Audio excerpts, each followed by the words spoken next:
এক শহরে ছিলেন এক অত্যন্ত ধনী ব্যক্তি, নাম রঘু। রঘুর সম্পদের পরিমাণ এত বেশি ছিল যে সে তা কখনো শেষ করতে পারবে না। কিন্তু তিনি ছিলেন অত্যন্ত কিপটে। তিনি কখনো কাউকে সাহায্য করতেন না এবং নিজের জন্য খরচ করতেন না। একদিন রঘুর এক পুরনো বন্ধু হরি তার সাথে দেখা করতে এল। হরি রঘুকে বলল, তুমি এত ধনী হয়েও কেন এত কিপটে? তোমার ধনসম্পদ কি কাজে আসবে যদি তুমি তা ব্যবহার না করো? রঘু হেসে বলল, আমার সম্পদ সুরক্ষিত আছে, এটাই আমার শান্তি। কিছুদিন পর রঘু হঠাৎ অসুস্থ হয়ে পড়ল।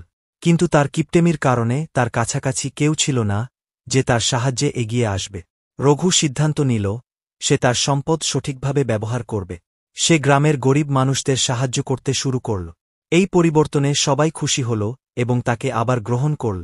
রঘু বুঝতে পারল, সম্পদ যতই থাকুক তা যদি সঠিকভাবে ব্যবহার না করা হয় তবে তা অর্থহীন।